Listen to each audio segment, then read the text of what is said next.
مطلب کافی دباؤ میں یہ سارے چینلز اور صحافی کام کرتے ہیں، لیکن آپ کو اس سے اندازہ ہو جاتا ہے کہ کیوں سارے چینلز ایک ہی چیز ایک وقت میں دکھا رہے ہوتے ہیں، کیونکہ ایک حکم آ رہا ہوتا ہے واٹس ایپ پہ، تو وہ تو ہے نا سامنے. اچھا، اور دوسرا یہ کہ آپ نے حبیب جالب اور ایوب خان کے دور کا بہت ذکر کیا، تو ایک طرح سے ہم جو صحافی لوگ ہیں وی آر آلموسٹ نوسٹیلجک کہ that was a better time because things were more clear cut. اب تو سب ایک پردہ ہے، سویلین پردہ ہے یا جرنلسٹک پردہ ہے. جنرل ضیاء الحق کے دور میں آپ کو یاد ہوگا you had the censorship, you had the black pen, you had the newspapers where you could tell کہ یہ چیز سینسر ہوئی ہے، and that was in fact much better کیونکہ آپ کو پتہ ہوتا تھا، آپ کو سامنے سینسرشپ ہوتی تھی. اب جو ہے اٹس آل ویری کنفیوزڈ، یہ تو ہے تھوڑا سا، ہے نا. ایک بات میں آج ایک بات ضرور کہنا چاہتا ہوں، یہ بڑی مشکل ہے یہ بات کہنی، لیکن I have to confess, this is a confession. General Zia ul-Haq کے دور میں میں نے اپنی صحافت شروع کی تھی تو اس وقت صحافیوں کو کوڑے پڑتے تھے، اور پھر آخری ڈکٹیٹر تھا جنرل پرویز مشرف، اس کے دور میں بھی مجھ پر پابندی تھی. تو پرویز مشرف تھا نا، وہ میرا اور اس کا بڑا ایک کشیدہ تعلقات ہے. تو جب بھی ان سے ملاقات ہوتی تھی لڑائی ہو جاتی تھی، انہوں نے میرے پہ پابندی لگا دی، اور سم ٹائمز وہ شاؤٹ بھی کرتے تھے، میں بھی تھوڑی سی اپنی کیپیسٹی کے مطابق آواز بلند کر لیتا تھا. لیکن یہ پتا تھا کہ لڑائی کس کے ساتھ ہے. وہ ڈکٹیٹر تھا لیکن یہ پتا تھا کہ پابندی یہ لگواتا ہے، مقدمہ جو ہے یہ درج کرواتا ہے، کیبل پہ بین بھی یہ کرواتا ہے. تو دشمن کا پتہ تھا، تو جو دشمن اگر منافق نہ ہو تو اس کی تعریف کرنی چاہیے. لیکن آگے بھی سن لو، آگے بھی سن لو. لیکن آج کے دور میں جمہوری ادوار میں آپ پر حملہ ہوتا ہے، ڈھونڈتے ہی رہتے ہیں حملہ آور کون ہے، پابندی لگتی ہے ڈھونڈتے ہی رہتے ہیں. اب یہ انبر صاحبہ نے بالکل صحیح کہا ہے کہ واٹس ایپ میسج آتا ہے، لیکن واٹس ایپ میسج کے نیچے نام کسی کا نہیں ہوتا، نامعلوم ہوتا ہے واٹس ایپ میسج. یہ آپ کو پتا ہوتا ہے آیا کہاں سے ہے، ٹھیک ہے نا، لیکن وہ جو بھیجنے والا ہے وہ اس کا اصلی نام نہیں ہوتا. وہ ہو سکتا ہے اس کا جو عہدہ ہے، ڈیزگنیشن ہے، وہ صحیح ہو، لیکن اس کا جو نام ہے وہ اصلی نہیں ہوتا. تو ایک ڈکٹیٹر کے دور میں جو میڈیا کے ساتھ زیادتی ہو رہی تھی، جس کا ہم بھی شکار رہے، تو ڈکٹیٹر جو ہے وہ کبھی چھپاتا نہیں تھا، وہ کہا ہاں بھائی میرے ساتھ لڑائی ہے، میں نے پابندی لگائی ہے. لیکن یہ جو ڈیموکریٹک حکومتیں ہیں جو ہمیں صحافتی اخلاقیات سکھانے میں بڑا انٹرسٹ لے رہی ہیں، یہ پابندی بھی لگاتے ہیں اور مانتے بھی نہیں. اخلاقی جرت کا شدید فقدان ہے. حامد معذرت کے ساتھ تھے، لیکن اب صحافی جیل جانے لگے تو ہم نے بھی کوئی 6 ماہ قید و مشقت باقاعدہ ملٹری کورٹ سے کھائی، پتہ نہیں وہ میجر کہاں ہے. لیکن اس سے 2 دن پہلے 4 صحافیوں کو آپ نے کہا کوڑے لگے، تو وہ ان سے کوڑے لگ چکے تھے. اب ٹھیک ہے، وہ قید وید کے لیے تو میں تیار تھا، میں نے کہا نوبت آئے گی تو پھر میں معافی مانگ لوں گا. لیکن یہ بھی بات تاریخی ہے حامد میر کہ اس وقت اور آج کے وقت پاکستان کا سب سے زیادہ دیکھا جانے والا چینل اور پاکستان کے سب سے بڑے پڑھے جانے والے اخبار نے 4 ستر کی خبر یہ نہیں دی تھی کہ صحافیوں کے کوڑے مارے گئے. اس وقت تو آج یہ نہیں سے موجود. یہ بھی تو ایک ہسٹوریکل فیکٹ ہے، لیکن یہ ایک فیکٹ ہے. یعنی ضیاء الحق نے کہا تھا نا، کہاں قاتل فقط چہرے بدلتے ہیں، جب اپنا سفر ہے فاصلے بھی ساتھ چلتے ہیں. تو ہمارا تو سفر جاری ہے. صحیح ہے، کہتی سے کریں، ہم لوگ اپنی دیہاتی باتیں کرتے نہیں تھے. کہتی you must tell the young people, lot of young people are here, about the most difficult time of your journalistic life. Wow, good question. I think you should tell. No. Hey, really? I think you should. Then it'll be a competition. So I say you start the competition. No, I think to have a particular time that is a difficult time in my journalistic career would be difficult to point out. Quite honestly, I think, like you and Amber were saying, about the self-censorship, the worrying about what you can say, what you can't say. I think that today is more problematic than in the past, because there are so many ways to control, and the double standards that we have in our coverage of how we cover one thing and how the West will cover Pakistan, or how it will cover the war in Ukraine, or double standards, that in itself I find very difficult. I find right now, I mean, I've been through wars, and as you had with the shooting and that, I don't find those so much a hard part of being a journalist. I find the hard part of what's become increasingly hard is how compromised we are as journalists in terms of getting out accurate, reliable information, and how much we've compromised our desire to understand for our desire to be the one to tell you what to do.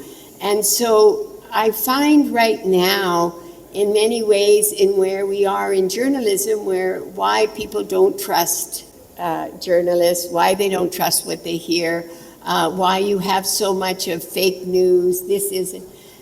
And for me right now, I find that I'm particularly, I think this is probably the most difficult time in my journalistic career, because I'm so aware of.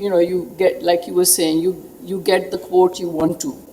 You don't go and ask somebody a question, you just say, okay, this is what I need, I want them to show this person in this light,